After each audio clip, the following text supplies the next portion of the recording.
evening.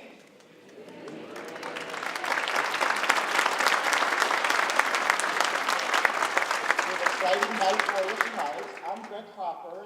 I'm Miami University's president. A very exciting evening planned for you today. For more than 25 years, Science Friday has reminded its listeners from around the world just how fun it is to learn something new about science. With more than 1.8 million listeners on the radio and more than 800,000 Twitter followers, Science Fridays bring science and discovery to the general public. As a physicist, it is my pleasure tonight to introduce our host, Ira Flatow, and the entire Science Fridays team. Ira served as NPR's science correspondent from 1971 to 1986 before becoming the host of Science Friday in 1991. Tonight's theme is Nature's Secrets, a great title, and it's complete with two of our Miami University faculty members and one of our graduates. Let's give a warm Miami University and Oxford welcome to Science Friday Live and our guest tonight and host, Ira Flatow.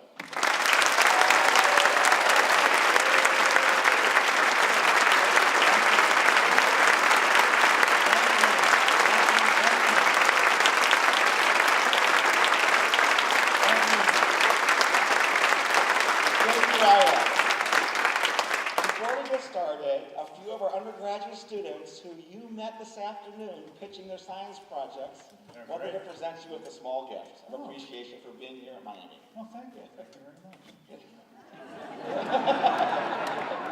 Thank you.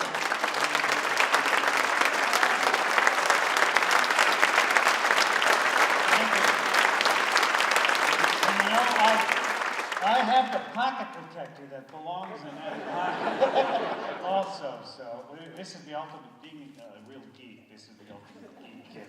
Thank you guys. Thank you all very much. All right, well, let's welcome science. Wait.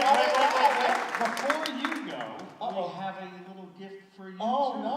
You didn't know that. I didn't know this. Come on, let's bring out his. Oh, here it comes. Oh, I love it.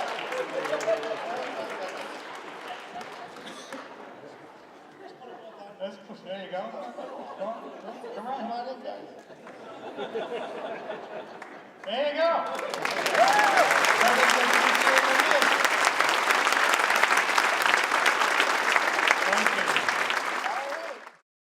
Our theme for this evening, as you could probably see up there, is Nature's Secrets. And tonight's show is about unlocking the unseen world around us.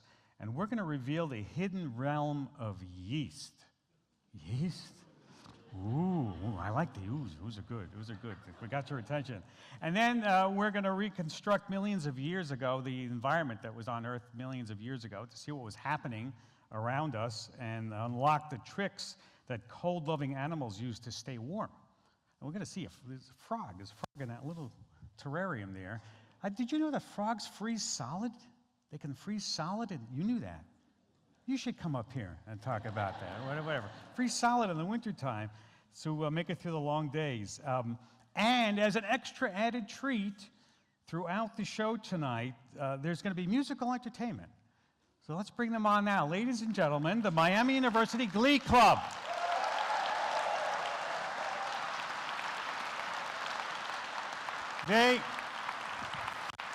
They're going to kick off the evening with one of my favorite songs. Remember Tom Lehrer's The Elements? Take it away, gentlemen.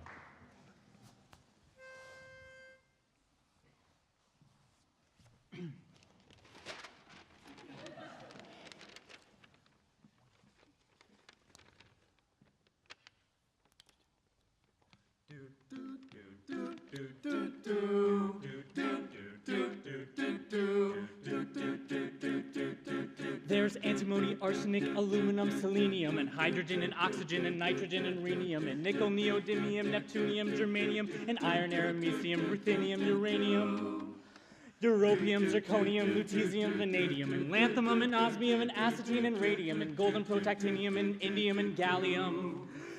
And iodine and thorium and thulium and thallium. And iodine and thorium and thulium and thallium. There's yttrium, erbidium, actinium, rubidium, and boron, gadolinium, niobium, iridium, and strontium, and silicon, and silver, and samarium, and bismuth, bromine, lithium, beryllium, and barium. And strontium and silicon and silver and samarium and bismuth, bromine, lithium, beryllium, and barium. There's holmium and helium and hafnium and erbium and phosphorus and francium and fluorine and terbium and manganese and mercury, molybdenum, magnesium, dysprosium and scandium and cerium and cesium. And lead and praseodymium, platinum, plutonium, palladium, promethium, potassium, polonium and tantalum, technetium, titanium, tellurium. And cadmium and calcium and chromium and curium. Cadmium and calcium and chromium and curium. There's sulfur, californium, and fermium, berkelium, and also menlavelium, einsteinium, nobelium, and argon, krypton, neon, radon, xenon, zinc, and rhodium, and chlorine, carbon, cobalt, copper, tungsten, tin, and sodium. And argon, krypton, neon, radon, xenon, zinc, and rhodium, and chlorine, carbon, cobalt, copper, tungsten, tin, and sodium. There may be many others that have yet to come to be. Let's hope that we discover some here at Miami. Take a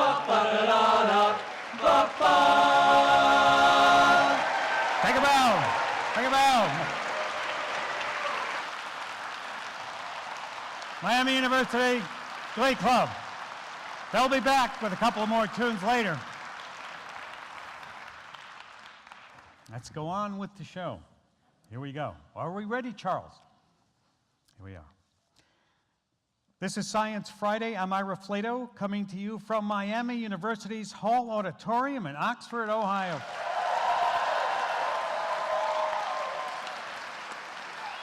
I think we can all agree that human civilization is pretty complicated. There are different elements that made us the complex creatures we are today.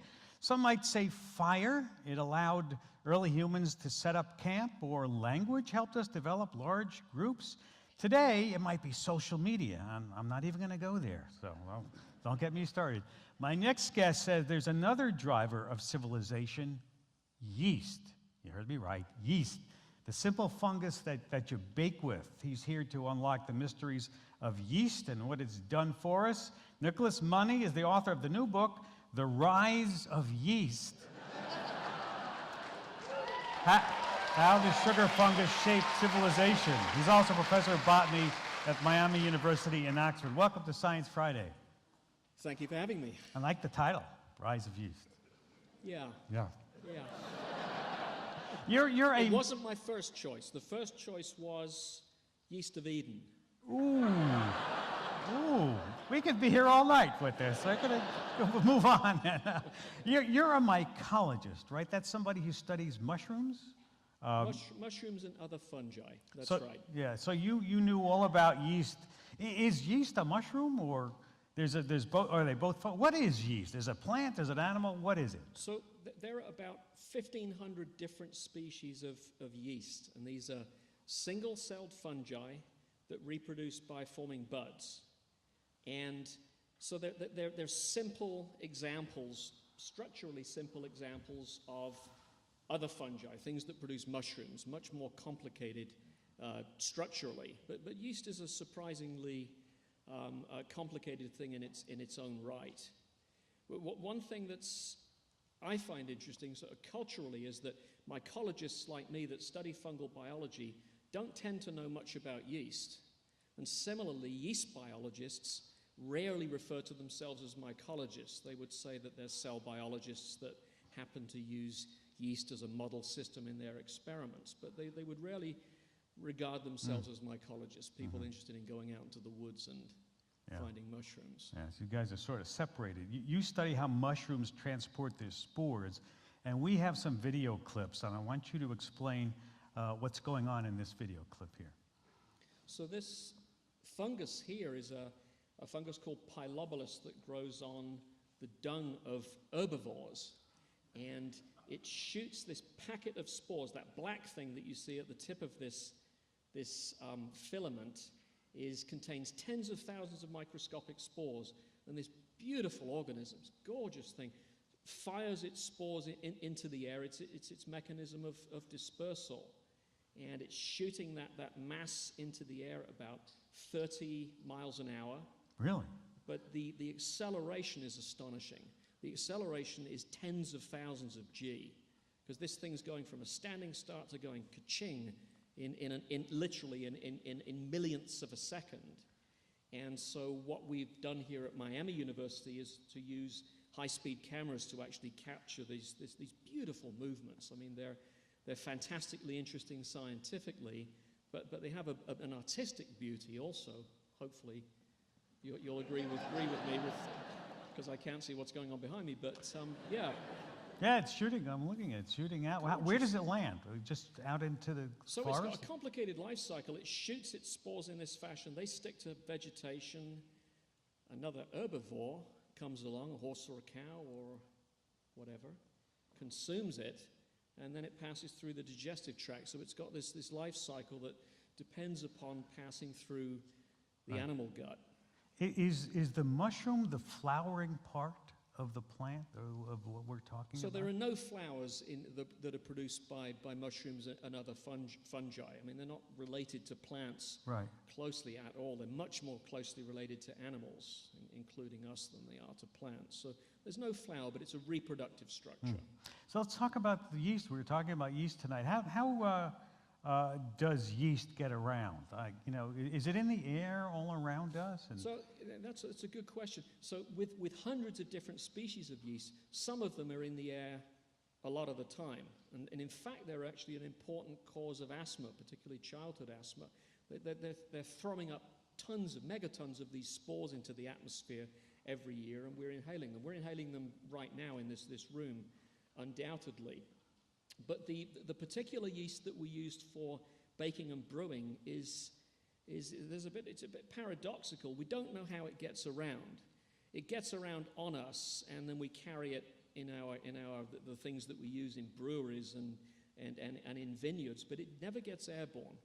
I shouldn't say that. It gets airborne within the guts of insects. Things like wasps and hornets will carry it around. So that's what's happening in nature, that insects are carrying brewer's yeast around. speaking of yeast, I know that this part of Ohio played a big part in how we use yeast today. Charles Fleischmann, right? Absolutely. Is he the creator of the dried little yeast packet? It's named after him. Started in Cincinnati. That's right. So the first commercial yeast plant in the United States was established in a community called Riverside that's now incorporated into the city of Cincinnati. And Charles Fleischmann and his brother were Jewish immigrants from Austria. They arrived at the end of the Civil War here. And they imported processes for making compressed yeast cakes that were, at that point, this was big business in Europe, but bread in America was really awful until the Fleischmanns introduced this practice. It was lumpy and it didn't rise properly.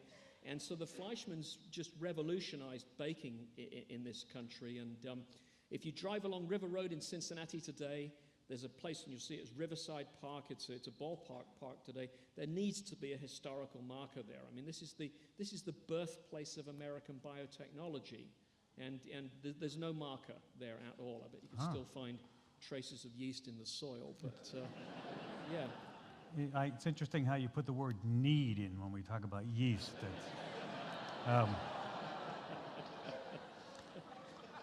Cincinnati also a center for brewing in America, right? So is it the same yeast? Is it the same yeast in beer that's in the bread? It probably is, actually. In terms of the one that Fleischmann used, they probably took yeast that was being used in the local breweries. So breweries like Christian Moorline's brewery was established in the 1850s, and so still brewing wonderful beer today. But so yes, it's the same. It's the same. What we regard as the same species. Anyway. Now, so the yeast has to be alive then for it to do its job. And how does it stay alive on the shelf like that in those little packets things? Well, it's in a freeze-dried form, so it's life in very, very slow mo. So most of the water content's been removed. So it's in suspended animation, if you like, sitting there on the store, on the grocery store shelves, and until we add water, and then this seemingly miraculous thing. I mean, it is miraculous, isn't it? Comes to life. Well, you really love your yeast. So. I do. I've grown to love yeast. And we don't have a great deal of choice about that, since right now every person in this room is teeming with yeast cells on our surface and inside us. The Not microbiome, brewer's huh? yeast, Part of the but microbiome. Even you, right. I know. Even you. It's in the You know, air. let me just say that if you have a question now, the mics are open on the sides there and up there. Oh, we have somebody up there. Yes, right up there in the balcony. Welcome. Hi. My husband has some sourdough starter from 1885 that we've been making bread with all these years. 1885, yes. He got it from his father, who got it from a guy whose grandfather started it. He started it at a Montana lumber camp where he was a cook. And I was just wondering, is the yeast that's in the sourdough, would that still be the original yeast from 1885? That's a great question. So some of the sourdough bakeries in San Francisco, so Boudin, for example, they've been baking bread since what? Since the gold rush. And they actually claim that it's the same strains of yeast and bacteria that are in their sourdough starter that they were using back then in the late 19th century. But unless you're actually keeping some stock in a cooled state, mutation is occurring, so it's changing genetically over time. But clearly the stuff still works, and I've heard lots of stories of people that do maintain these sourdough starters for years. But it's a different yeast though. The one that we use in general for baking and brewing is a thing called Saccharomyces, the sugar fungus. But the sourdough yeast is different. It's a species of a thing called Candida. But the important point about sourdough breads is that they have bacteria, species of lactobacillus, that are actually responsible for acidifying and giving that sour taste to the bread. Yeah, thanks for that question. We have one question over on this side. Yes, go ahead. I was interested watching the launching of the spores, and you were talking about how it goes from 0 to 30 miles an hour in a split second. Are there propulsion applications? Is this a chemical reaction? Is there a lesson that NASA could learn about launching vehicles? Are we going to have yeast spaceships somewhere along the line? I like that idea. Yeah, I think. And you could have the beer as a side product. I like that. As you. There's the center, in the center of, I'm fascinated by this. In the center of our galaxy, there's a giant molecular cloud called Sagittarius B2.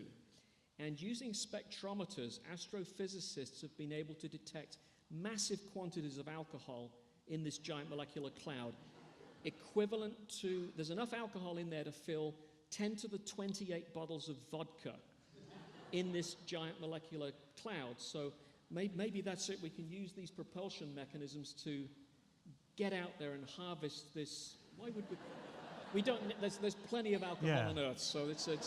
We don't have enough olives for all that vodka. That's right. It is a long way away. You say that yeast is more complex than the sun? I mean, tell us what intrigues you about yeast. How does it work like the cell wall, for example? Well, I mean, here's a photo behind us of. Oh, excellent! Yeah. What are we looking at in that? So this picture here, it's an electron micrograph, so a very high-powered view of the interior of yeast cells. And what you're seeing there is indeed each of the cells has got a wall around it. But otherwise, if you look inside the cell, there's all of the same components in that yeast cell that we find in our own cells. And that's really what makes Saccharomyces such a brilliantly interesting thing biologically, is we can use this as a model for actually studying the way that we work. And there have been some fascinating experiments in which, so we've got 46 chromosomes, yeast has got 16, and scientists have been actually replacing they've got 6 of yeast's chromosomes right now have been replaced with synthetic versions of those chromosomes that seem to work very, very well. And this is seen as a fantastically useful tool in biomedical research. In case you joined us, you're listening to Science Friday from WNYC Studios. Talking with Nicholas Money, author of the new book, The Rise of Yeast, How the Sugar Fungus Shaped Civilization. You mentioned so many different kinds of yeast that there are. Are there predatory yeast? Do they attack each other? Do they go to war with one another? yeah, vicious organisms, sort of. Oh, here.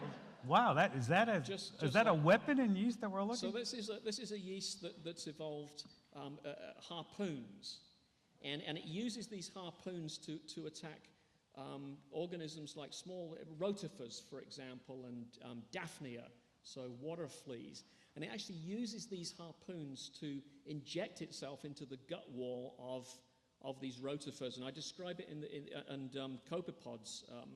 In the book, I describe it as like a barrel bomb that goes off in a lake because it'll just lay waste to a population of these simple animals. But yeah, there's some fantastic tricks, and there are other yeasts that produce poisons, other yeasts that carry viruses on board, and Wow. yeah, they're Would be, unpleasant, aren't they? but you I love love them. them. You love them. I was but- going to say. but, Do you have a the favorite? beauty is in the eye of the beholder. Do you have a right? favorite yeast that? My favorite yeast is one that probably, this is getting a little bit esoteric. We It's like a, that. It's We a like thing called Dipodascus, because when I I was could have eight- guessed that one. I know. there's many people. Maybe I should stop there. Anyway, I fell in love with this yeast at the age of 18, 19 when I went to university in Britain, and a professor said, you should work on this, and I did, and it was marvelous. It was like being Charles Darwin offered a berth on the Beagle. You know, I was going to get to study this yeast as a teenager, and yeah, I never heard Never that looked before. back. You know, somebody. I know. I'm serious. I'm marveling at your interest. How you could know at such a young age that yeast sh- fascinated you. It shows the power of a good professor, doesn't it? That this guy, he sold this to me. Yeah.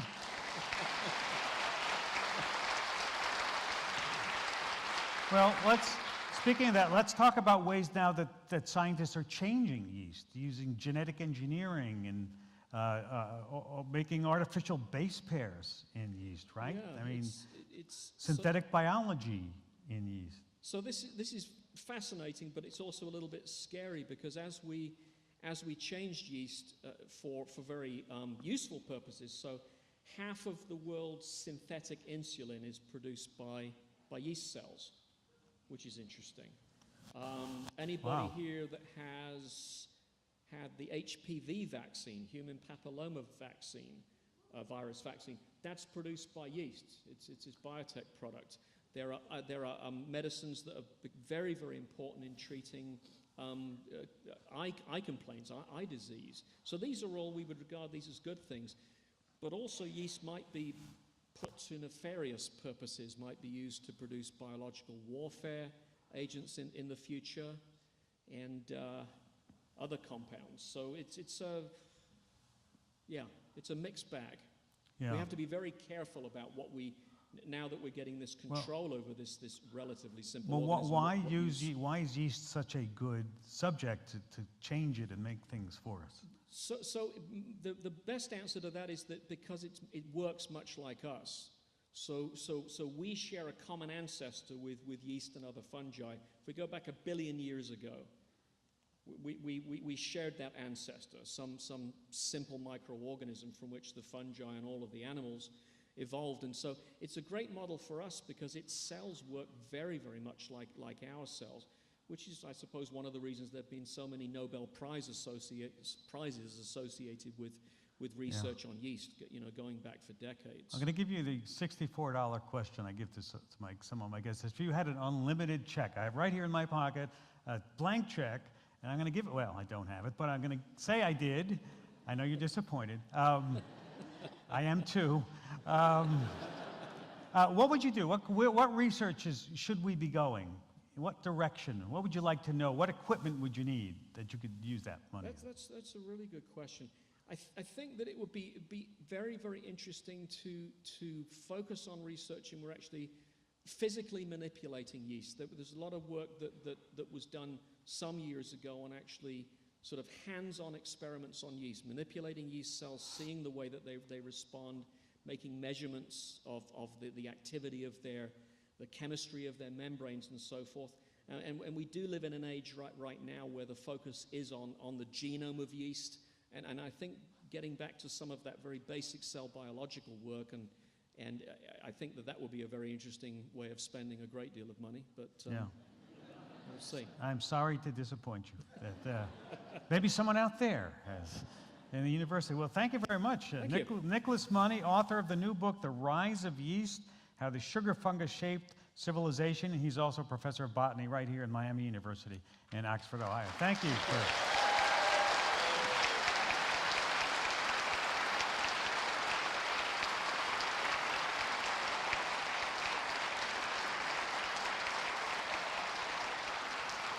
We're talking tonight about nature's secrets, some of the surprising things nature does when it thinks you're not looking.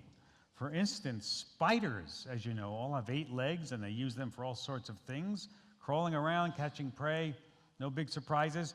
But what about dancing? Ever seen a spider dance? You will now. We have our Science Friday video about the secret world of dancing spiders.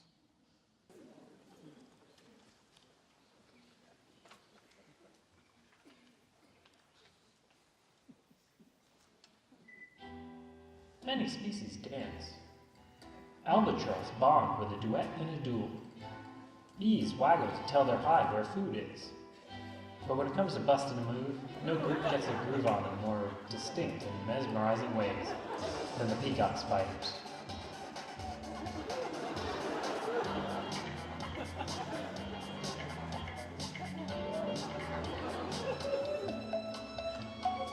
Not only does each species in the peacock spider genus, Muratus, have its own signature style and swagger,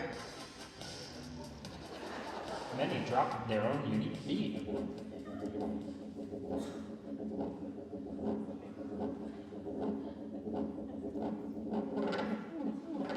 And if you're surprised that these spiders have moves like Jagger, you're not alone. Just to see the fan lift up and splay out on another level. Like, this thing is real, it is in nature. This is, yeah.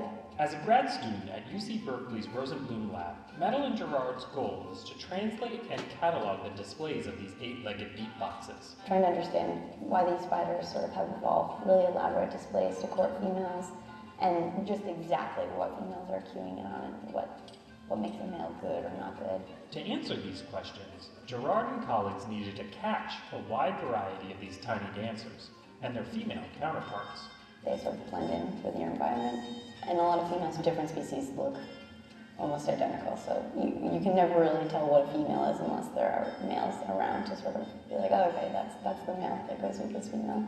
From various habitats along Australia's western and eastern coast, dozens of peacock spiders were collected.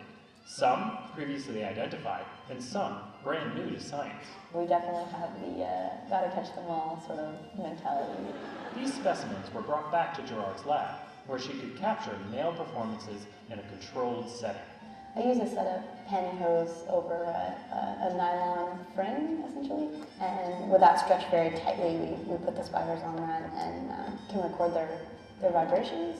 Which tells researchers what the female spider would feel during the dance. Spiders don't have ears in the same way that we have ears. They've got sense organs in their leg that are able to sort of detect surface movements in the ground. But like all other groups of jumping spiders, the Muratus are a highly visual genus. So often, dance begins with each species' unique visual pickup line. Hey, over here, look at me, that kind of thing. But then, when a female orients at a male, he'll very promptly lift up his abdomen and sort of splay out his fan and start waving it from side to side with his legs. And now each species can dance to the rhythm of their own drum.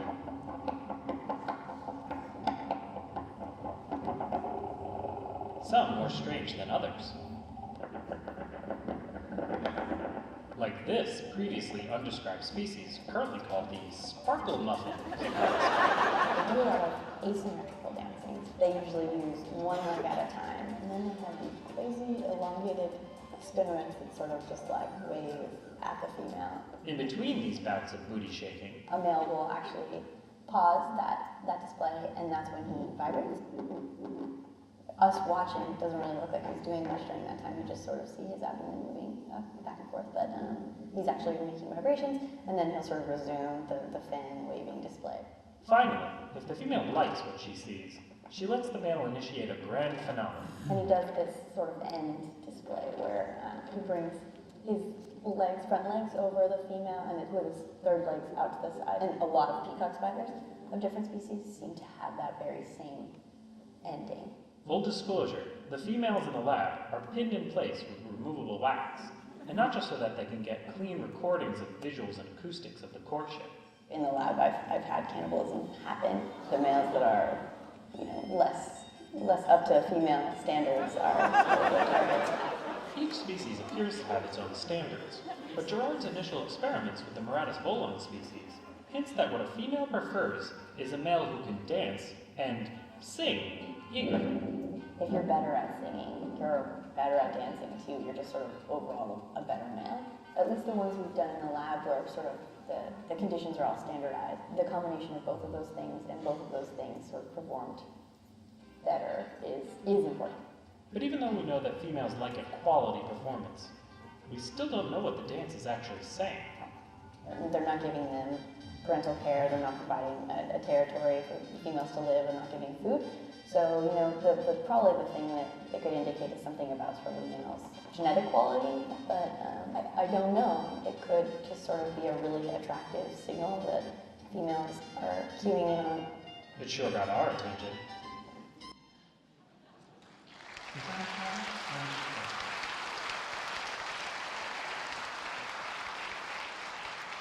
This is Science Friday. I'm Ira Flatow, coming to you from Miami University's Hall Auditorium in Oxford, Ohio.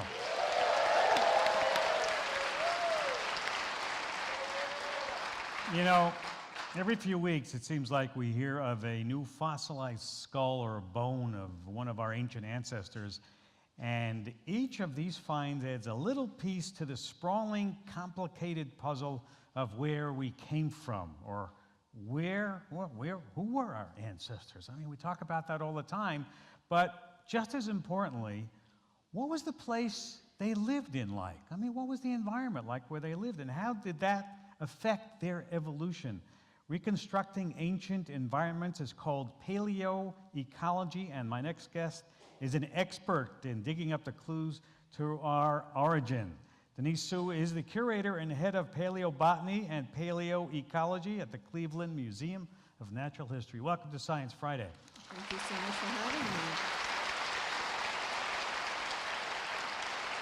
me. When you dig up a fossil of a hominin, one of our early ancestors, you're not really interested in the animal. You want to know what was the environment like around where it was living, but aren't you missing out on the good stuff when you don't want to know that?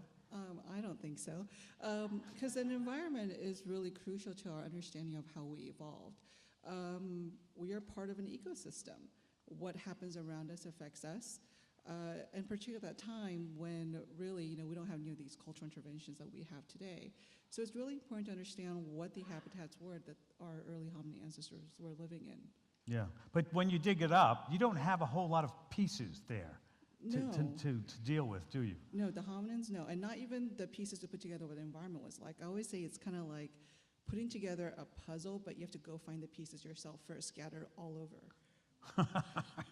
So it's like trying to reconstruct a house and you just have a few of the beams lying around, or? Kind of, and you have to go and find the rest yourself. We try to do it from everything because the data is so scarce. And since I'm really interested in the whole ecosystem, that means I'm looking at the animals, right. The plants if they're there, if there's ancient soil that's preserved, then that's great because soil tells us a lot about what was actually going on. It can tell us about the vegetation, and then also just what kind of depositional environment it was like. Let's show everybody what kind of stuff that you get to pick up at a site like this. Now, what is this that we're looking at? So this is actually a cycad, but this is from the Pennsylvanian. This is from about 300 million years ago. No hominins then, I can assure you. This is a specimen that's from my collection at the Cleveland Museum of Natural History. And so what is this piece with the label on? This is a Sphenopterus. It's a seed fern, also from the Pennsylvanian, also over 300 million years old. So in the African Pleistocene, where our early hominid ancestors are found, plant fossils aren't really preserved well. They're there, but they're not preserved like this. They're not, just because there's so much erosion and it's open air environments and they just get destroyed really quickly. Now, sometimes we see scientists trying to look at the pollen. Why is pollen so important at a site? Well, Pollen allows us, it's actually, it's vegetation, right? It tells us directly what the vegetation was like.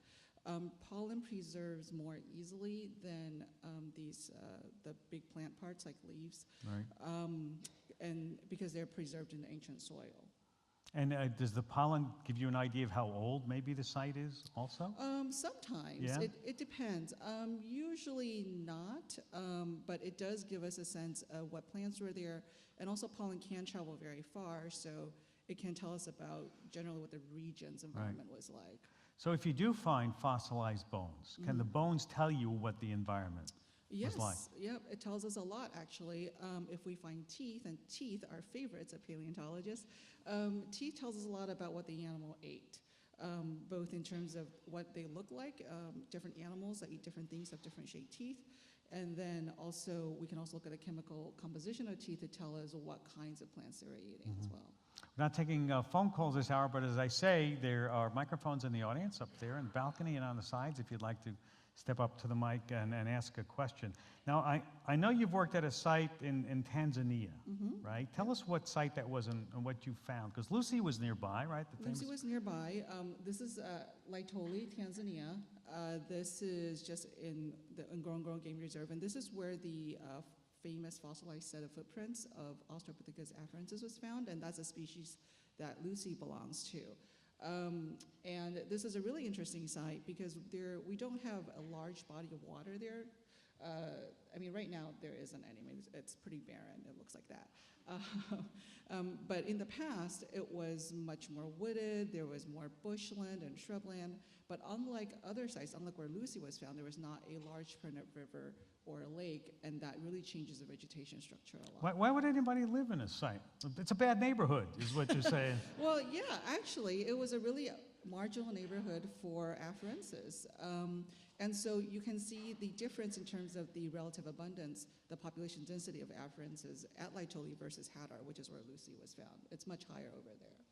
Okay, let's go right here to the audience. Question, yes, sir. Hi, I guess my question is, obviously big ticket items are the full leaf, like the full leaves or teeth or bones, or those are like big ticket items. Pollen is much more fine, much smaller. What about stuff like insects, like fungus? Like do the decomposers of our ecosystems, do those provide more information? Yeah, so insects don't preserve very well. The fossil record of insects is very, very poor to begin with. At Laitoli, actually, we do have insect remains, which is pretty incredible. We have pockets where there was basically a seasonal pond, and so there's not very much. It's shallow, it's very calm, and insects and actually different berries and stuff fell in, and so it was covered and preserved really quickly. So we actually have some insects from Laitoli. Now, I know you've also done paleontology work in the Yunnan province in China. Yes. In a site that, it's about 6 million years old and an old coal mine? Yep, that's right. Why is that such a good place? Why are you interested in that? Well, so that was actually a bit of sort of a side trip for me, I guess. 6 million year old sites are very rare. And so when a colleague said, there are some elephant teeth down there, it looks like it might be that time period you're interested in, I thought, why not? We'll just go take a look. And it is this coal mine. I mean, it is, as you can see there, it is a big hole in the ground. It was an active coal mine until we started working there. And it's just this incredible site. And it's a time period that's just not sampled well. And it's a really important time period for understanding human origins, because this is around the time that we appeared. But we appeared in Africa. But there are a lot more apes outside of Africa, in Eurasia. And so it was really interesting to go outside Africa to see what was going on elsewhere in the world during that time period. Taking it back to Laitoli just for a minute, because when I heard this, I just knew I had to ask you, and you know what I'm going to ask you, right? Do I? I don't know. You've found fossils of bunnies. Yes. Lots and lots of bunnies. Yes, lots and lots of bunnies. What were they, why so many bunnies? What were they doing? Yeah, so we have lots. Bunnies are actually the most common animal at Laitoli. It is very odd. Everywhere else you go, Hadar, anywhere else, it's basically you might get 4 or 5 specimens. And we think it's directly related to the environment, that the environment was just really ideal for them. We have tens of thousands of specimens of bunnies. So there's a graduate student out there who wants to study the evolution of bunnies. Please let me know. Wow. Bunnies, go see. It's not the battery bunny. It's not that one. That's really fascinating. And no one knows why. It was just happened to be the right place, the right time. I think it was just the right place. The habitat was perfect for them. And plus, bunnies reproduce like bunnies. So if you have a few good seasons, and we're talking about, over time period of, this is a 300,000 packet of time. So if you have some good seasons for the bunnies and over 300,000 years, and it's a great environment for them. Right. I'm trying to picture what bunnies eat. If there's so many of them, give us an idea then, what was it like in that area when the bunnies were over there? It was probably relatively open. There would have been lots of patches of grassland, actually. And then sort of shrubland and bushland, and probably riverine woodland along ephemeral river systems. So we didn't have any permanent rivers there. Wow. Well, it's bunny heaven, does look like. Let me go. Did we have somebody in the audience? Step up to the mic if you have a question. How does knowing about the environment that you like to study, how does that help fill in our knowledge about us, our ancient ancestors? I mean, what connection do we have to the bunnies? Well, it really helps us understand how it is that we evolved. There are some really key biological, morphological features that we have today that we don't really know why we evolved them. We walk on 2 legs, right? I mean, that is our defining characteristics. No other primate does that, at least habitually. And we have no choice but to walk on 2 legs. And I would argue that us standing up on 2 legs is the first step towards what we are today. Our cell phones, can you imagine using that if you were actually running around on 4 limbs, right? And so understanding the morphological adaptations or the origins of this type of really crucial traits for our evolution, it really depends on, I think, understanding the context. Mm-hmm. Now, going back to your site in China, I know that one fossil that you found there was the skull of a giant otter? Yes, that's right. Is that what we have here? Yes. And that's what we're looking at? Yeah, that's what you're looking at. So you feel free to pick it up. Oh. The reconstructed one it's the same skull, this one just reconstructed, because we Right. found it flattened, as flat as a pancake, and so we went through months of basically putting all the pieces back in its original place. And these are 3D prints of the Plastic. crania. I'm glad they're plastic because I know if I break it, I buy it, so I don't want to be very careful how I handle that one. And that's a huge otter. That's the head? That is the head. It is a huge otter. It probably, with the tail, is probably about 6 feet long. It's like a seal, then. Or something like It's not an otter. I mean, they're so cute, right? But this is not an otter that I necessarily want to meet, really. Not the Disney otter you see on TV. We grew up with. And so why was it so big? I mean, do we know why it was so big? It's a really good question. We don't really know. It's one of the things that we're looking at right now. It could have something to do with the fact, what it was eating. Otters, they have these bunodont teeth, which are basically low-crowned teeth. And otters eat a lot of mollusks, right? Shellfish, Yeah. They crush through things like that. And so, this otter actually, basically had a really, really strong bite force, much stronger than you would expect even for its size. And so the idea is perhaps it actually required this large size to get through those mollusks, which we find in abundance at the site as well. Mm-hmm. Oh, that's quite interesting. We're talking with Denise Sue, in case you just joined us. She is curator and head of paleobotany and paleoecology at the Cleveland Museum of Natural History. We are here in the Miami University Hall Auditorium in Oxford, Ohio, on Science Friday. Thank you. Science Friday from WNYC Studios. You've said that you found a complete fossilized skull of an ape in the same spot? Yeah, in the same spot. Wow. And there it is. It's pretty cute, right? How old would that skull be? It was probably, I mean, is it chronological age when it died? Yeah? We don't Well, I mean, know. back in history and time. Oh, it's the same age as the otter, actually. They're found in the same sediment, so about 6 million 6 years. million, that's old for. Yeah, it is. And it's actually the latest surviving ape of its lineage. And it's Luphampithecus. And it's this juvenile cranium. It's hard to really estimate how old it was because we don't know what the growth, developmental timing of this ape is, but it had its first permanent molar it's already out. Wow, but it's a rare find. It's a very rare find. There are other Luphampithecus crania that's been found in China, but they're all pretty crushed and distorted. So this one was minimally distorted, and it's pretty complete. As you can see, the bones are incredibly fragile. I mean, when we found it, we couldn't believe it. My colleague, who was actually the specialist, he's the expert in studying Miocene apes, looked at it and he was like, that can't really be what I think it is, right? Is it a bird? Is it a bird? Is it a bird? Because he was looking at it upside down, and the bone is so fragile. Oh, he's going to kill me that I'm telling the story. It's all right, no one's here, no one's listening to it. We're among friends.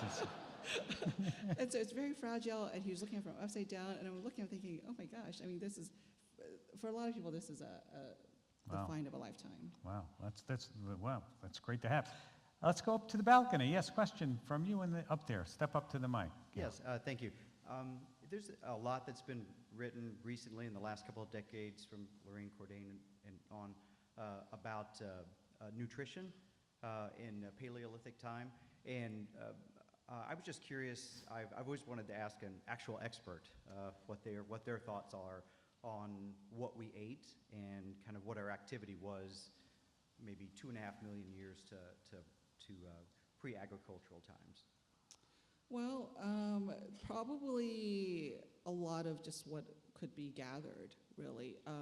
We don't really know the exact kinds of vegetation that was in. We do know that early hominins ate a mix of sort of C3 and C4 plants, so anything with fruits and leaves. And then C4 plants are usually in Africa are grasses. They probably weren't eating the grass blades themselves, but they could have been eating the grass seeds or the sedges. And by the time you get to 2 million years, they were also eating meat. Now, whether or not they were hunting or scavenging, that's a perennial question. But meat would have been part of the diet as well. Thanks for that question. How does what you're finding in China inform what you find in Africa? Are they linked, or how does this all connect in your mind? Yeah, so 6 million years, this is really that transition period, sort of the end of the Miocene fauna, basically. This is the group of animals that came before really sort of we came along. And so at this site in China, actually, you can see this transition of the apes, which is part of the relict fauna from before 6 million years. And then this new intrusion, these new migrants. We also have a monkey there at the same level, and this is the first time that an ape and a monkey's been recorded from the same place in the same time. And so and we have this mix of fauna that's really more one that's older, that is from older time period, that's adapted for more moist and wooded type environments, and then ones that are adapted for drier and more open environments. And these are the newer lineages that are coming in from the outside. You look very excited about your work. Like, I love my work. I think I'm amazed people pay me to do this. Oh yeah, that's right. Don't tell my boss. Don't tell your boss. It's not listening. So okay, let's talk about then the history of your work. Do you remember your first fossil find? Do you remember? Yes, actually, I was 20. I went to Kubifora, which is in Kenya, and I found a primate radius. I was incredibly proud of myself. A primate what? Primate radius, so sorry. Oh. The arm bone, one of the arm bones, radius, the one on the thumb side. But where did you find it? At Kubifora.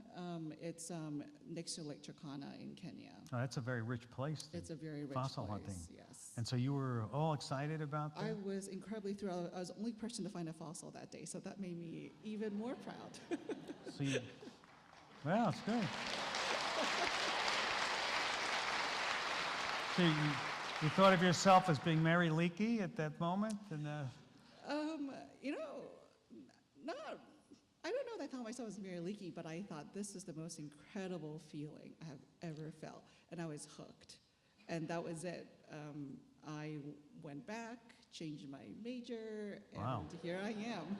And it's hard to get that feeling back again, I would imagine, and another have something as... Maybe not quite that rush, but I have to admit, every single time I go out to the field and I find a fossil, it's still such a thrill because no one else has seen that in 3.6 million years. I'm the first person to pick it up, and it's an incredible feeling. There must be, if I were to do that, I would have some self-doubt. Yeah. Right? And well, I'm not a scientist, but I would say I can't be that lucky that I'm the only person who's ever seen that. And that's what I mean by the self-doubt. Like, can this really be what I think it is? My first year on the field, yeah, I felt like that all the time. And you have to get your eye in, your search image in. Although some people never quite pick it up, we have graduate students who they're out there for 5 weeks, and by the time at the end of it, they're still picking up rocks for the most part. Wow.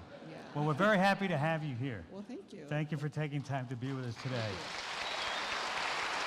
Denise Sue is the curator and head of paleobotany and paleoecology at the Cleveland Museum of Natural History. Now I'd like to welcome back the Miami Glee Club. Come on, Miami University Glee Club. They have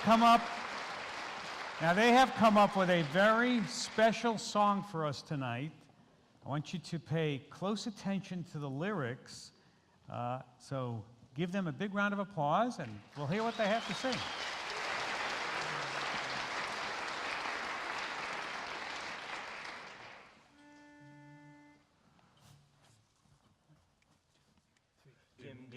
Whoa, for the longest time.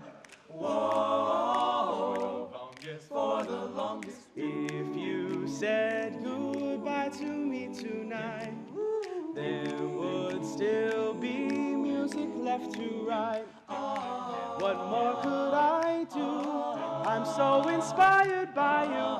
I haven't been there for the longest time. Once I thought my innocence was gone. Now I know that happiness goes on. That's where you found me when you put your arms around me. I haven't been there for the longest time. Whoa, for the longest time. Whoa, for the longest. Once Neanderthals roamed the land, hunting and gathering by hand. Then came us humans, Homo sapiens and friends. We keep evolving for the longest time. Whoa, for the longest time. Whoa, for the longest time. Whoa, for the longest time. Whoa, for the longest time. Miami University Glee Club. Thank you. Terrific.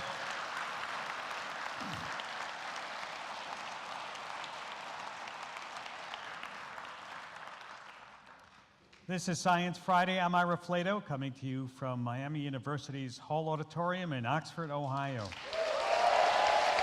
Yes. It doesn't feel like spring is ever going to get here, does it? You know, nighttime temperatures going down near freezing. But just think about the animals that have to live outside, how they must feel, right, in all this cold weather. Well, some of them have found unique ways of coping with the cold. Their tissues filled with something like antifreeze to prevent ice from forming inside their cells. Some can supercool, or they even deliberately let themselves freeze. Hard as a rock. There's a kind of frog that does that. We're going to look at that, all in the name of getting through the winter. We're going to take a nice long look at a couple of those animals tonight with an eye towards learning their tricks and maybe applying them to help out we humans in some way. Let me introduce my guest. Rick Lee is University Distinguished Professor of Biology Director of the Ecophysiological Cryobiology Lab at Miami University. Welcome to Science Friday. Thank you very much. Clara Duamaral is a comparative physiologist and assistant professor of biology at Mount St. Joseph University in Cincinnati, and a Miami University alum also.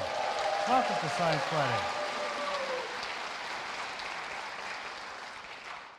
Dr. Duamaral, you brought us a specimen from your work, sitting right there in the terrarium? Yes, so in the terrarium there are actually two wood frogs, which are one of the species of frog that I study, which are freeze tolerant. When you say freeze tolerant, does it really actually freeze solid? Yes, freeze solid. So I could hit it on a table and... You probably shouldn't, but you know. How does it do that?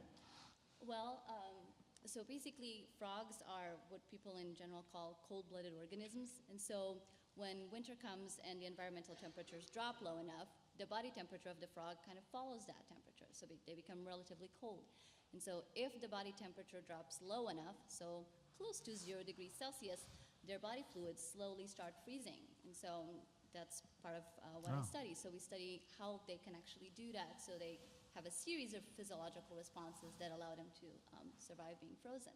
This is here, we have a photo of a frozen, that's in its frozen state. Yeah. Mm-hmm. That's ice on the outside? Yeah, so it's basically, there's a little bit of ice on the surface, and then if you were to actually touch it, you can actually feel like these sheets of ice, like on the ventral side and on the legs and on the arms. Yeah. So why would it, you know, let's say, what benefit does it have from freezing solid rather than hibernating or something like that? Right, so it has to do with the ecology and the behavior of the frogs. So these frogs, they don't really overwinter in a sheltered environment. They basically hibernate in shallow depressions in the forest floor where they're actually exposed to these low temperatures. And so this is one of the strategies that allows them to basically overwinter in those particular locations.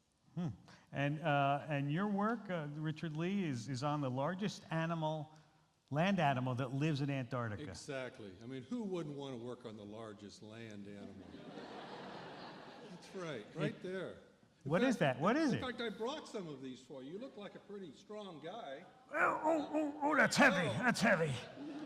These are tiny little flies. Flies and the larvae. Flies and larvae? They're both there, yes. That's the largest living land animal. Look, if you're going to be the largest land animal, you got to stay there 12 months of the year. You can't be the penguins and the seals that come in and breed in the summer and then they leave. You got to stay there and take it. And so some of these lunkers, I'm not kidding, are 6 millimeters long. Well, we have some of the pictures of them on the screen there. Those are the larvae right there. They look like wormy things. They are like wormy things. That's what every good maggot looks like.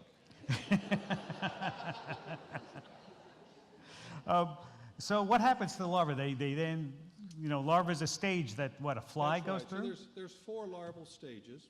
It takes 2 years for them to work their way through these stages. This same group of flies around here would complete their life cycle in a single year. But because of the short growing season, it takes 2 years down there. So they go through their first, second, third to their 4th instar. They overwinter twice, and then they emerge as an adult that only lives for 7 to 10 days. They mate, they lay eggs, they don't feed, and that's their life. Well, it gets pretty, I've been to Antarctica, it gets pretty cold in the wintertime in Antarctica. How are they able to survive in the winter? So when I first went to the Antarctic to study these, I'd done my doctoral work in Minnesota and worked on cold tolerance there, and I said, wow, we're going to get to go to Antarctica and really see some cold tolerant animals there. So we get down there and we do the test, and they're a bunch of wimps. Yes, they can survive freezing, but it turns out that the environmental conditions along the peninsula are pretty mild because the ocean buffers the temperature of the islands and the peninsulas where they live. And so therefore they're very rarely exposed to temperatures lower than, say, -5 degrees centigrade. Oh, like Miami. Like Miami. That's right. Wow, compared to the rest of Antarctica, it is. Right. It is. So this is the banana belt of the Antarctic Peninsula. Well, Clara, let's talk about what exactly does cold damage our bodies in the first place. How does the cold damage our bodies? What's going on there? Well, so there are a few things. So in a fully frozen organism, there's a few things. So first of all, ice in general. So ice in the tissue is pretty damaging. If you think about during winter how you're supposed to leave your pipes running, so that your water running so that your pipes don't freeze over. Now think about the blood vessels in these animals, right? So if you have ice forming in them, you can have damage to the tissue, you can have internal bleeding, and things like that. One of the other issues that is happening is when these animals are frozen, they're not really breathing. So there's no oxygen coming in, and carbon dioxide being removed. So there's a lot of accumulation of toxic, compounds, so to speak. And so those are a few of the examples of the things that are basically dangerous and damaging for freezing. Rick, when I was in Antarctica, I was watching them study the Antarctic cod, which has antifreeze. It's the same, they said, antifreeze that you put in your car radiator just about. Yes, some of them do. And is this how they have antifreeze? Is a method that animals use to survive? So the antifreezes that most insects use are low molecular weight sugars and polyhydric alcohols, things like glycerol, sorbitol. The blood sugar of insects is trehalose, a disaccharide. And so they accumulate these in high concentrations, just like the ethylene glycol you put in your radiator. Right. And so the accumulation, though, is really incredible, because if you take a look at typical intermediary metabolites in a physiological considerations, it's 10 millimolar, 15 millimolar. We're talking about 1,000 millimolar, milliosmolar, 2 molar, 5 This is molar. that, for our audience, that's like very syrupy, That sort is of? exactly what it is. It's very much a syrupy consistency. Now, this can work in two different ways. Most insects do not survive freezing, but when you have high concentrations of these cryoprotective compounds, that helps them to supercool, remain unfrozen to very low temperatures, minus 40, 50, 60, or below. But if you're freeze tolerant, which a small handful of insects are, they also protect the insect as ice forms in the body. And Clara, in animals, then? So the wood frog does similar things. So they accumulate basically cryoprotectants, is the name we give to these low molecular weight compounds. And so it's blood sugar, so glucose, it's the blood sugar of vertebrates, Right. is what the wood frog accumulates. Another thing is urea. So that's usually a somewhat toxic compound in mammals, but the wood frog is able to tolerate large concentrations of these, and it helps in multiple ways, but one of them is to reduce the amount of ice formed when the animal is frozen. So it's not exactly like an antifreeze, but Right. it helps to minimize the ice and the damage. So there is a little bit of damage Yeah. that goes on. I would imagine you can't, nothing's 100%. Exactly. And so when the frog defrosts, I mean, it's not anybody's sink dripping anywhere. What's the process like for that? How does that happen? So basically, it's actually really cool because they start. Cool is a good word to use. I couldn't help myself, I'm sorry. My staff will hate me, but that's okay. It's okay, you're good. It actually starts from the inside. So like the core organs, so the heart and the liver are the first to thaw. And so you basically have like the heartbeat is one of the first things that come back. And when you look from the outside, I mean, you don't notice. The frog is like very still, the eyes are kind of like glazed over because everything is frozen. But then slowly circulation starts happening. Eventually you have respiration coming back, and they're very sluggish in the beginning, and it's super slow. It takes like 12 hours or so. And then eventually the animal actually starts moving, and then, a few days later it's fully back to normal. Does that give it a jump, a head start on other animals? I'm sorry, I forgot it's a frog. I'm sorry. Well, actually, yes. So right about maybe like a month ago when we had a little bit of the thawing, that's when they actually come out and mate. So the wood frogs are actually like the first frogs, one of the few first frogs that comes out early in the spring to mate. And so they're the first ones to reach the ponds. They hibernate in these kind of like temporary ponds. And so that actually being freeze tolerant and allow them to respond so early to the upcoming spring allows them to get to the ponds early, mate, and then, they go on their business. Wow, that is an advantage. Now, let's talk about when it gets warmer for your guys. I mean, does the heat as it warms up actually hurt them? I mean, if they're so used to being cold tolerant. So it's true that they're tolerant, say, of the larvae to minus 15 degrees centigrade or so, but they can tolerate a high temperature, and a high temperature is plus 10 degrees. And they might be able to tolerate that for a couple of days. You go up above that, then that's going to be problems. But of course, they're adapted to the environment in which they live, and even summer temperatures, when we're there at Palmer Station in the summer, temperatures usually hang right around 0 to +2. So that's well within their range of tolerance. I'm Ira Flatow, coming to you from Miami University's Hall Auditorium in Oxford, Ohio.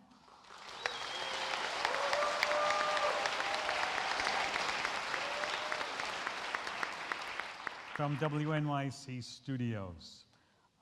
Richard, let's talk about what happens when, well, let me get to our video. We have a postcard here. We sent producers Christy Taylor and Lauren Young on a visit to your lab this week to see how some of this insect research is done, and PhD student J.D. Gantz shows us. I can't imagine who that is. He showed us one of his experiments. So this is our cold room. It's set to 4 degrees Celsius constantly. I'm J.D. Gantz. I study the physiological and ecological adaptations that allow insects to survive low temperatures. These are our flesh fly maggots. You're seeing just a little bit of dried liver left over and some very gross looking maggots churning underneath. The larvae develop in decaying flesh. These don't actually smell as terrible as they can sometimes. Those are flesh flies. They're sarcophagic flies. They're native to this area. There's really just not much known about how cold affects insect muscles. A cold snap might cause these flies to fly further, perhaps as a last-ditch effort to get out of a bad environment. In looking at some insects that are vectors for diseases, we have models to show how far they'll fly. This is basically just a low resistance lever arm that we can attach insects to the one side of and let them fly to power the mill. Basically, we're gluing flies to this and watching them fly around in circles for hours on end. Instead of leaving the cold room for a couple of minutes just to slow the flies down. Got the glue gun out. We're just going to put a little dab of glue on the end of this insect pin and try to get the fly on there as quickly as possible. Yeah, it looks like he's waking up now, starting to recover from the cold a little bit. He is buzzing. He's trying to fly.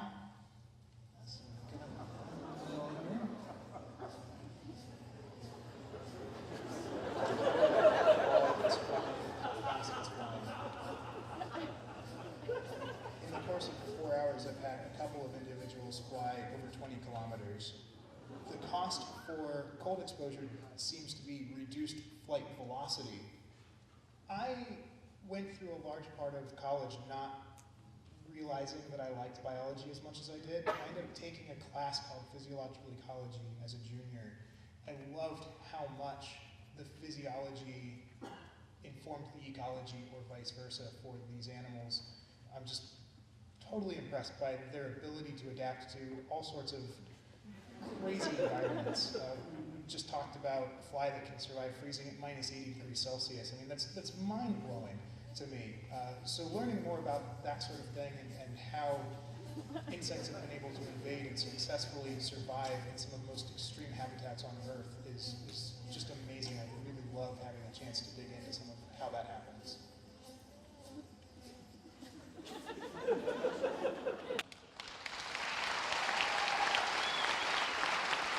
Amazing. Amazing. How, is there a record for how long a fly in your lab can do that track? It's hours. We're talking about hours here. They go around and around in circles? Round and around in circles. You can measure their velocity and the distance that they travel. And it's a nice way because it's a whole organism assessment of their recovery. So if there was some cold injury versus a control, that would be reflected in their flight ability. So it's kind of an overall test. Let's go to a question from the audience. Yes. So I was recently invited to a salamander migration in mid-February. And my friend who invited me said that these salamanders are being radically affected by climate change. And so I was wondering what other animals might also be experiencing while going through these climate change changes? Claire, Yeah. you want to go first? Yeah. Great question. So in the case of the freeze-tolerant animals, there are a few issues with the fact that the winters may be coming milder. So higher temperatures mean that these organisms are basically spending their energy reserves faster. The cryoprotectants that they have come from energy stores and organs like the liver mainly. And so if the environmental temperature is higher, maybe they won't freeze as much, but that also means that they're going through their energy reserves faster, which means that they may not actually be able to survive the entirety of winter. And then if a cold spell comes and they need to make those cryoprotectants relatively quickly, they may not have enough to do them, and so they may actually not be able to survive. Rick?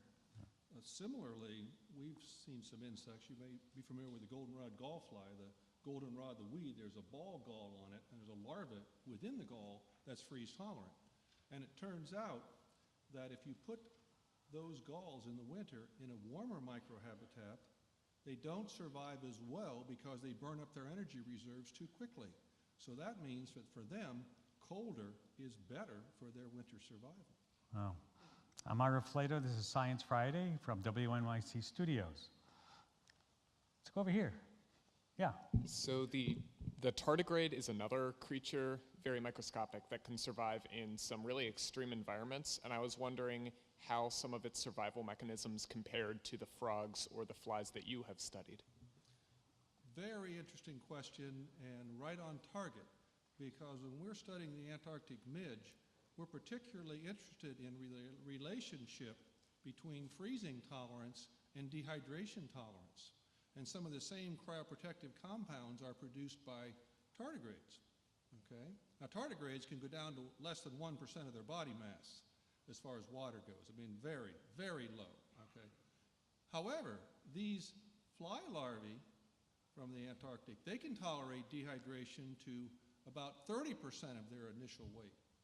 So we dry them out, they look like little raisins. They look terrible. And then we add water, and they plump up, and they wiggle away, and I think I can hear them laughing at us. Because they are used to experiencing different types of dehydration, both from just environmental dehydration, from exposure to salt water. But it also turns out that to survive freezing is all about surviving cellular dehydration. Because as ice forms outside the cells, only water molecules join the ice lattice. That concentrates the remaining solute. And therefore, water is drawn osmotically out of the cells, and that's what probably regulates the lower lethal temperature for these. And so we're looking at cross-tolerance between freezing, dehydration, salinity tolerance. They go hand in hand, and not surprisingly, we see some of the same physiological mechanisms for protection. Claire, you're shaking your head a lot. Yeah, so and for vertebrates, it's the same thing. So there are like these common themes that you see along all of these like extremophiles. So they're usually tolerant to low temperatures, tolerant to low oxygen conditions, and then tolerant to dehydration. It's like the three major tenets of all of these organisms that can survive freezing. Yeah. Now, I understand that one of the cool things about this work is that you have to collect your samples in Antarctica year after year after year, and it looks like you get to meet some wildlife along the way, some other wildlife. It's a lot of wildlife, that's exactly right. Tell us about these photos. What are we looking at? So this is us going out collecting insects. There's no butterfly nets down here. It's a very highly technical process. It involves crawling around on sharp rocks with a spoon that we've stolen from the kitchen and scooping up these larvae, and then we take them back in the laboratory to study them. You also have some residents that seem interested. We do have some friends Penguins there. Penguins are some of the onlookers that we have in the vicinity. These are Adelie penguins here. And so it's just incredible. When I first went down there in 1980, I kept saying, I just can't believe it. And I finally can only say, it looks to me like I've walked onto the pages of National Geographic. That's the only way I could relate to it. And that's a very rapidly changing climate now, isn't it? Yes. Yeah. Yes. And Clara, what about your work in Alaska? That sounds like it could be ripe with adventure, right? In Alaska? Yes, it's pretty exciting. Yeah. So for one of the projects that I did during my PhD, I had to go to Alaska 3 different times, and basically we were hunting from frogs. And so we had never actually been there, so we had to kind of scout multiple locations. There was a lot of adventure, like canoeing to like these deserted islands, getting lost in the middle of the woods multiple times, and yes, we store our frogs in the fridge, so this is like our hotel fridge. They like to eat hummus, hummus and drink Coke. Yeah. Exactly, so you can Yeah. see our diet, and then obviously, you know, our prized collection. Each little cup has an individual frog with a little sponge with water to keep them moist. So yes, it was like a 10-day trip. You know, every day you're working like 16 hours. You're just gorgeous location, but you're like, I need to get frogs. I need to get frogs. That's like the only thing you're thinking about. Right. And then of course avoiding being eaten by bears or getting kicked by moose. And I hate when that happens. Yeah, I would be very fearful of that. Let's see if we can get another question from the audience here. To go back to the insects in Antarctica, it was mentioned that they have a compound similar to antifreeze. Antifreeze is toxic to most animals, correct? How is it that these insects can tolerate the toxicity of antifreeze? Okay, so the ethylene glycol is toxic to mammals such as ourselves. You certainly don't want your dog to get into that. But there actually is an insect that makes ethylene glycol as its cryoprotective compound. Now the other compounds like glycerol, sorbitol, trehalose, glucose, those things are not toxic. And what can we learn? I mean, you study these because you think maybe we can translate this to people someday. What kinds of things can you learn about freezing, not freezing from these animals? Clara, let me ask you first, that might help benefit our health or our... Sure, absolutely. So we're looking at these organisms that basically can survive being completely frozen while we can't take a human heart and freeze it right now. So, you know, most organs have a shelf life of 4 to 12 hours after they're removed from a body. And if they're not used, then, you know, they're gone. You can't use them.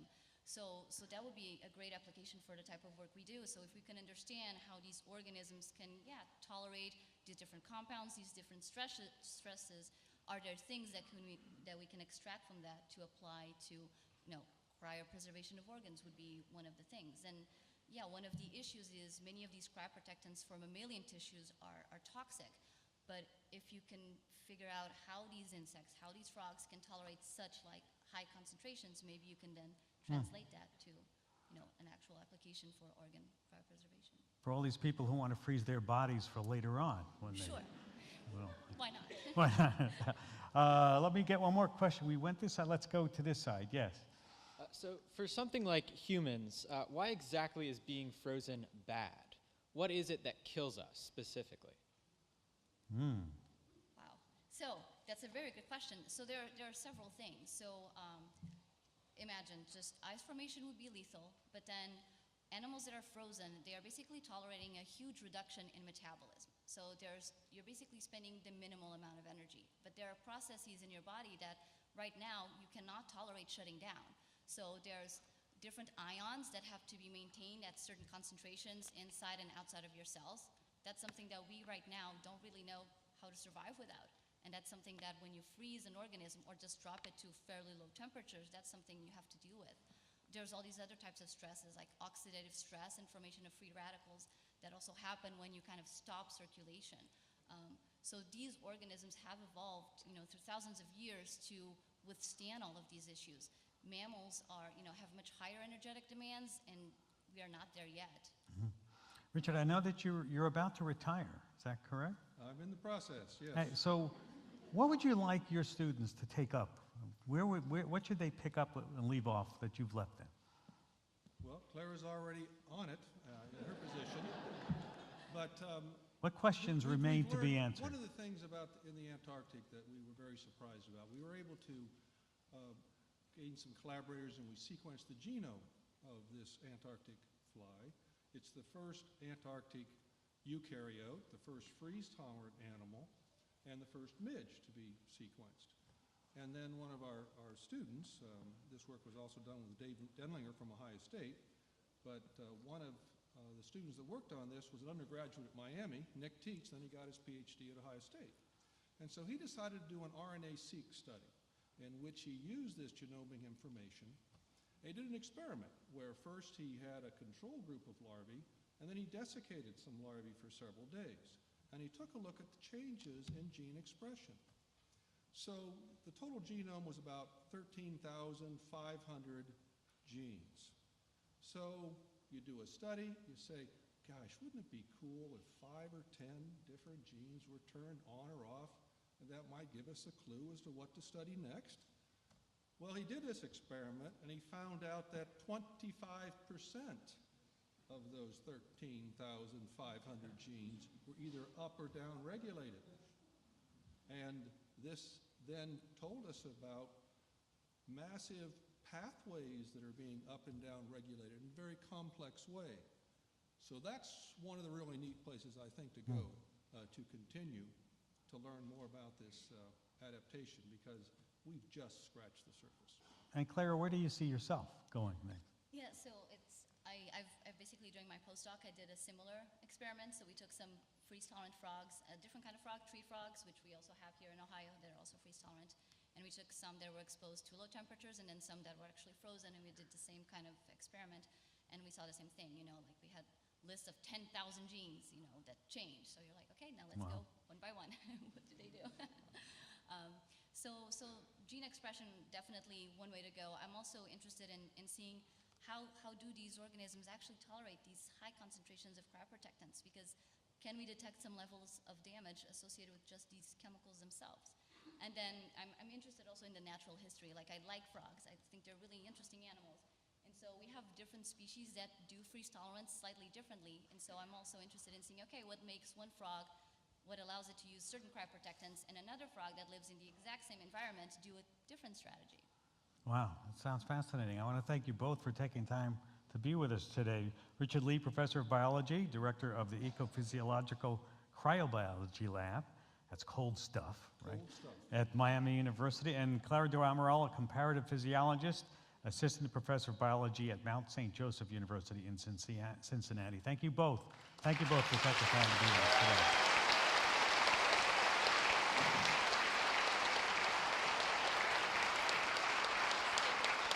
Thank you.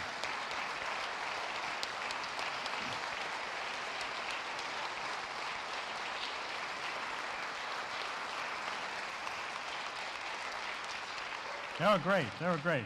I learned so much about this. You know, that's why I love my job, what we're doing here in Science Friday, because it's like lifelong learning. You know, it goes on all the time. That's about all the time we have. Our heartfelt thanks to Gregory Crawford, Patty Liberatore, and Pate Rudolph, Kevin Reynolds, and all the folks at WVXU and Cincinnati Public Radio. And everyone here at the Hall Auditorium for making this wonderful evening possible, and to our production partners at the City University of New York. And thanks most of all to you, our fans. You have been a great crowd. Don't forget to tune in Science Friday on WMUB next Friday to hear tonight's show. And stick around, because in the back of the hall after the show, our guests will be showing off the specimens that you saw up here, and you can ask them questions, and we're selling Sci-Fi t-shirts and other cool stuff, so stop by the table to check them out. We're also asking for donations. This is public radio, right? So if you love the evening tonight, consider making a gift to Sci-Fi. Oh, and let me give one last round of applause for our amazing musical guests. Here they come. The Miami University Glee Club, who are going to sing us out tonight. Thank you all for coming.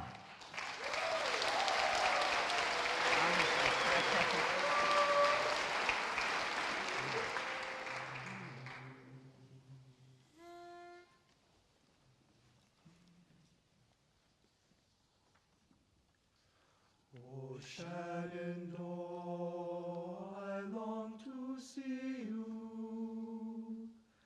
and hear your rolling river. Oh, Shenandoah, I long to see you. We're bound away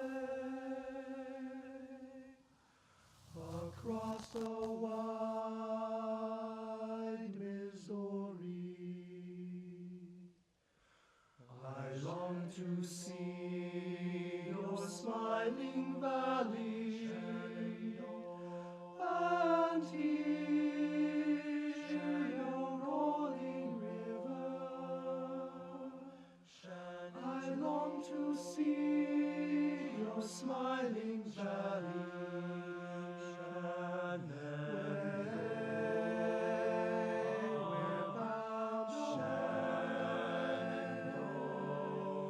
across the wide Missouri.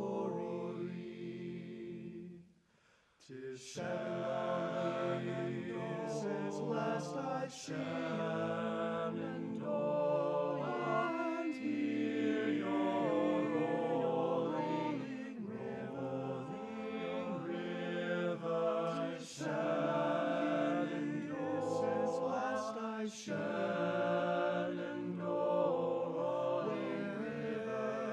your river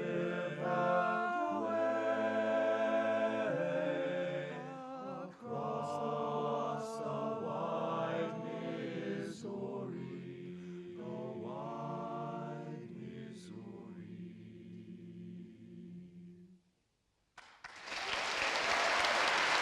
Miami University, great club. Thank you all very, very much. Drive home safely. From Oxford, Ohio, I'm Ira Flatow.